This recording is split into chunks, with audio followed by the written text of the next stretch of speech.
बिस्मिल्लाहिर्रहमानिर्रहीम। Computer organisation and assembly language के next topic के साथ आपकी खिदमत में ज़ाकिर खान। आज जो हमने टॉपिक पढ़ना है असेंबली लैंग्वेज में वो है वेरिएबल्स।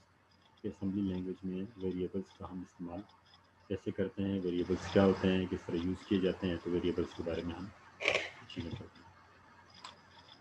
असेंबली वेरिएबल्स नेसम हमारे पास जो असम्बलर है या जिसका कंपाइलर है, आपको जिसको कहते हैं, ठीक है, जिसके अंदर हम बेसिकली इसका कोड डिफाइन करते हैं। Provide the various defined directives, ठीक है। हमारे पास नेसम के अंदर मुख्तलिफ टाइप्स के डायरेक्टिव डिफाइन है to reserve the storage space for variables, ठीक है, जिसमें हम क्या करते हैं कि मुख्तलिफ वेरिएबल्स को हम रिजर्व वेरिएबल के लिए स्पेस को रिजर्व कर सकते हैं। The defined assembler directive is use for allocating of storage space, ठीक है। हमारे पास जो असम्बलर डायरेक्टिव है इस को हम एलोकेट करते हैं, ठीक है। इसमें जो स्पेस है वो वेरिएबल्स को डिक्लेयर करने के लिए और वहाँ पर जो वेरिएबल्स रखने के लिए हमारे पास स्पेस है। It can be use to reserve as well as initialise one or more bytes, ठीक है। हम वन आर मोर बाइट्स को यहाँ पर रिजर्व कर सकते हैं और इसके अंदर हम इंफॉर्मेशन को रख भी सकते हैं, इनिशियलाइज भी कर सकते हैं, ठीक है। Allocating storage space for initialised data, ठीक है। तो हमारे पास किस तरह हमने एलोकेट करना है और इनिशियलाइज किस तरह से करना है डेटा को। The syntax of storage allocation statement for initialised data is variable name और डिफाइंड डायरेक्टिव और इनिशियल वैल्यू, ठीक है। और इसके बाद हमारे पास फिर अगर आप मज़ीद वैल्यूज़ देना चाहते हैं, multiple values, where variable name is identifier for each storage space. Variable नाम जो होगा हमारे पास ये क्या होगा, आइडेंटिफायर होगा स्पेस के लिए। The assembler associates an offset value for each variable name defined in the data argument, ठीक है। हमारे पास यहाँ पर हम जो वेरिएबल नेम होगा उसमें हम ऑफसेट का कंसेप्ट भी इस्तेमाल कर सकते हैं, ठीक है, डेटा आर्गूमेंट्स की केस में, ठीक है, कि first argument, second argument, location 0 पर, 1 पर and so on. Basic forms of defined directive. There are 5 basic forms of defined directive. First one जो है वो हमारे पास डी बी है, ठीक है, डिफाइन बाइट, ठीक है। पर्पज इसका क्या है, डिफाइन बाइट, और ये हमारे पास कितनी स्पेस एलोकेट करेगा, 1 byte. D W defined word allocate 2 bytes, ठीक है। वर्ड हमारे पास जो साइज होता है हमने कहा था 2 बाइट्स होता है, तो 2 बाइट्स हमारे पास डी डब्ल्यू आपके पास रहेगा। D D defined double word, ठीक है, allocate 4 bytes. D Q defined quad word allocate 8 bytes. D T defined 10 bytes, ठीक है, एलोकेट 10 बाइट्स, ठीक है। तो ये हमारे पास बेसिकली डिफरेंट हमारे पास डिफाइंड डायरेक्टिव्स हैं कि किस तरीके से हमने वेरिएबल्स को डिक्लेयर कर सकते हैं। इनको आप यूं ही समझें जिस तरह हमने बाकी प्रोग्रामिंग लैंग्वेजेस में डेटा टाइप्स पढ़ी थी, तो ये उसी तरीके से हमारे पास डिफाइंड डायरेक्टिव्स होते हैं जो हमारे पास डिफरेंट वेरिएबल्स की स्पेस को एलोकेट करने के लिए इस्तेमाल होते हैं। Some examples of using defined directives, ठीक है, यहाँ पर हम कुछ एग्जांपल्स देख लेते हैं। फॉर एग्जांपल चॉइस, हमने एक वेरिएबल रखा और डिफाइन बाइट और इसकी वैल्यू जो इनिशियलाइज की वाई कर, ठीक है। वाई वैल्यू पर इनिशियलाइज होगा, वेरिएबल का नाम चॉइस होगा और इसकी जो टाइप होगी या डायरेक्टिव होगा, डिफाइन डायरेक्टिव होगा, वो डेटा बाइट होगा। नंबर डी डब्ल्यू, और हमने यहाँ पर एक नंबर दे दिया, ठीक है। D W mean define word. अच्छा, नेग नंबर, ठीक है, नेगेटिव नंबर के लिए डिफाइन वर्ड कर दिया हमने, एक नेगेटिव नंबर दे दिया। बिग नंबर के लिए डिफाइन कॉर्ड वर्ड कर दिया और हमने एक बिग नंबर दे दिया। फिर हमने रियल नंबर, ठीक है, रियल नंबर के लिए हमने डिफाइन डबल वर्ड कर दिया, ठीक है, और हमने यहाँ पर एक रियल नंबर दे दिया।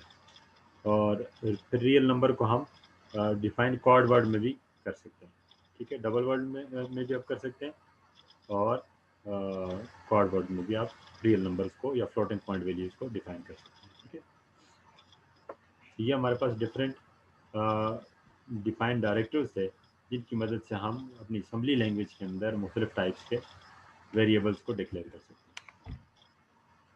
Note that each byte of character is stored as ASCII value of hexadecimal. हमारे पास जो स्टोर होगा बिहाइंड द सीन वो सारे का सारा हेक्साडेसिमल में होगा और उसकी ASCII वैल्यू होगी। Each decimal value is automatically converted into 16 bits binary equivalent and stored as a hexadecimal. अगर आप कोई नंबर देंगे ये ऑटोमेटिकली उसको बाइनरी में कन्वर्ट करके इक्विवेलेंट हेक्साडेसिमल नंबर में कन्वर्ट करके स्टोर कर देगा। Processor use the little ending byte ordering. ठीक है, प्रोसेसर में हमारे पास एंडिंग बाइट्स होती है। Negative numbers are converted to its 2 s complement representation. Negative number जो हमारे पास वो 2 एज कॉम्प्लीमेंट की शक्ल में लिखे जाते हैं। और short and long floating points numbers are represented using 32 और 64 बिट्स रिस्पेक्टिवली। ठीक है, तो लॉन्ग फ्लोटिंग पॉइंट या हमने कहा था डबल फ्लोटिंग पॉइंट, ठीक है, ये हमारे पास 32 या 64 बिट की सूरत में हमारे पास रिप्रेजेंट किया जाता है। हम अब एक प्रोग्राम बना लेते हैं जिसमें हमारे पास डिफाइंड डायरेक्टर्स का यूज़ करना देख लेते हैं किस तरह से यूज़ होता है। तो टेक्स्ट के सेक्शन में हम आ जाते हैं, ग्लोबल स्टार्ट कर देते हैं। ठीक है, आपको पता है कि हम ग्लोबल स्टार्ट ये ज़रूर लिखते हैं क्योंकि हमारे प्रोग्राम ने इस स्टार्ट से स्टार्ट लेना होता है। ठीक है, ये हमारे पास एंट्री पॉइंट होती है। मूव EDX, 1, तो ये हमारे पास मैसेज की लेंथ आ गई EDX के अंदर। मूव ECX चॉइस, ठीक है, जो हमने चॉइस का जिस तरह वेरिएबल हमने बनाया था वाइस, ठीक है, एक वेरिएबल बना देते हैं जिसका हमने ECX के अंदर स्टोर कर दिया। मूव EBX, ये हमारे पास फाइल डिस्क्रिप्टर, ठीक है, स्टैंडर्ड आउटपुट आ जाएगा। और मूव EAX4, ये हमारे पास सिस्टम कॉल आ जाएगा जो राइट के पर्पज़ के लिए हमारे पास यूज़ होता है।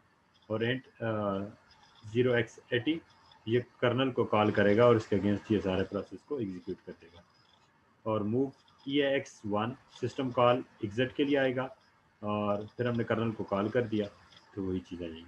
अब डेटा सेक्शन में आ जाएं तो हमने चॉइस डेटा बाइट और वाई, बेसिकली ये वाई जो होगा ये स्टोर हो जाएगा चॉइस के अंदर। ठीक है, इस तरह एक डेटा सेक्शन के अंदर हम जब बनाते हैं इस तरह हमने कहा था कि ये कांस्टेंट होगा और ये रन टाइम में चेंज नहीं होंगे। ठीक है, जब ये प्रोग्राम चलेगा, प्रोग्राम चलने के बाद हमारे पास यहाँ पर मैसेज की लेंथ आ जाएगी। EDX के अंदर मैसेज की लेंथ वाई की लेंथ 1 है। ECX के अंदर चॉइस जो इसका नाम है नेम ऑफ वेरिएबल आ जाएगा। EBX के अंदर हमारे पास 1 आ जाएगा जो इसका डिस्क्रिप्टर है। EAX के अंदर 4 आ जाएगा जो सिस्टम के लिए राइट कॉलम मीन हमने इसको स्क्रीन पर डिस्प्ले करवाना है।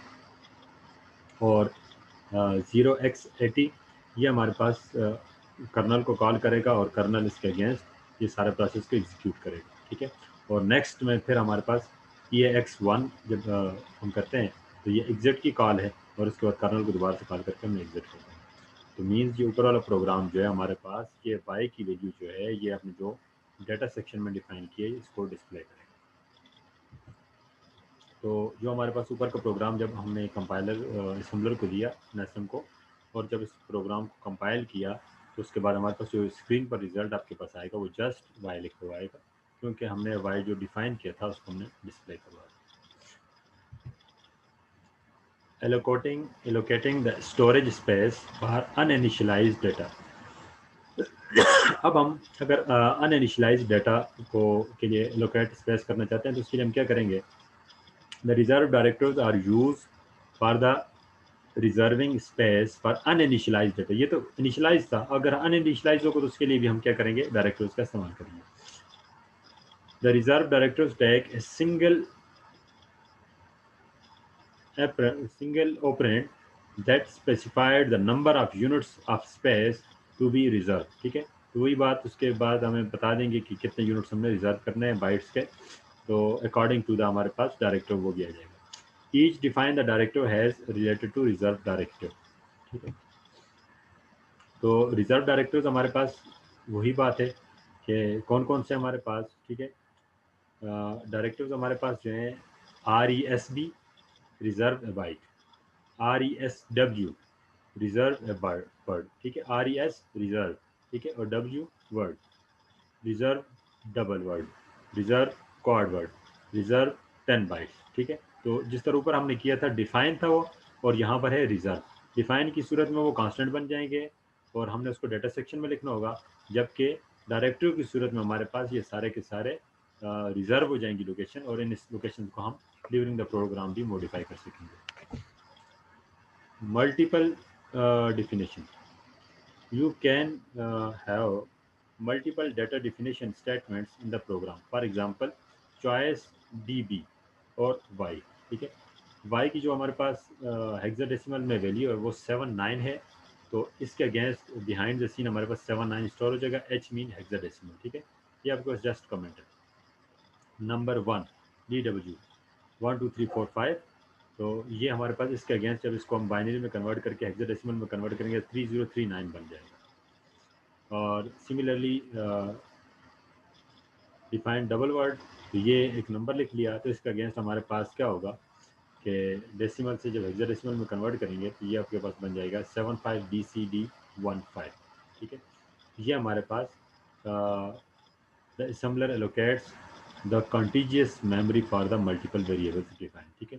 ये जो मल्टीपल वेरिएबल्स डिफाइन किए हैं, सबसे पहले मेमोरी में y को रख देगा, नेक्स्ट नंबर पर नंबर 1 को रख देगा, नेक्स्ट नंबर पर नंबर 2 को रख देगा।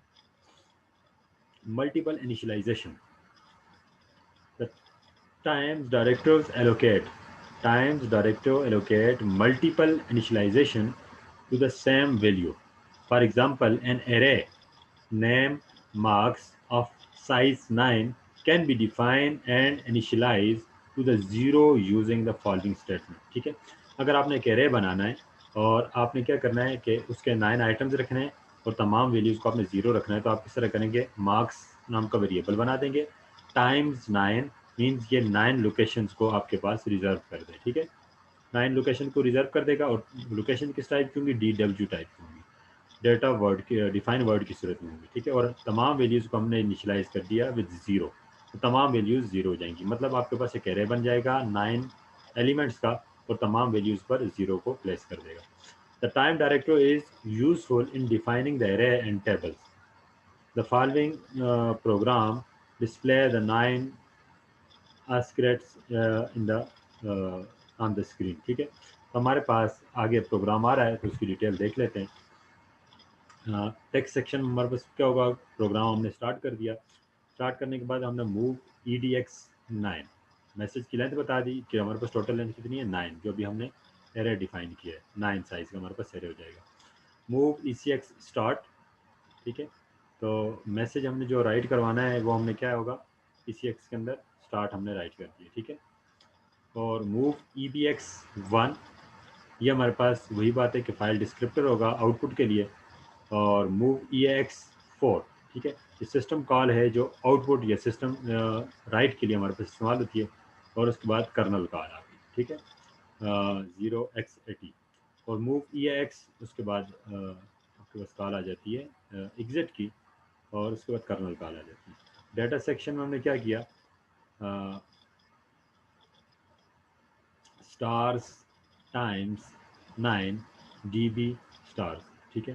तो ये बेसिकली क्या करेगा, 9 स्टार आपके पास डिक्लेयर कर देगा। अब ये 9 स्टार आपके पास जो डाटा सेक्शन में आप लोगों ने डिफाइन किए, ये आपके पास यहाँ पर आ जाएंगे, इसकी लेंथ 9 आ जाएगी। 9 लेंथ आने के बाद जब हम इसको एग्जीक्यूट करेंगे, मैसेज की लेंथ यहाँ पर आ जाएगी, इसके बाद डिस्क्रिप्टर आ जाएगा, और इसको स्क्रीन पर राइट करेगा, तो ये 1 राइट होगा, 1 स्टार राइट होगा, दूसरा, तीसरा, चौथा, पाँचवा, छठा, अप टू 9 स्टार आपके पास स्क्रीन पर राइट हो जाएंगे, ठीक है। तो जब इस प्रोग्राम को हम आउटपुट अगर देखें, हमारे पास इसका रिज़ल्ट जब आएगा, जो इसको हमने कंपाइल किया नेसम कंपाइलर की मदद से, तो इसका जो रिज़ल्ट हमारे पास आया, ये हमारे पास 9 स्टार आपके पास आ जाएंगे, ठीक है।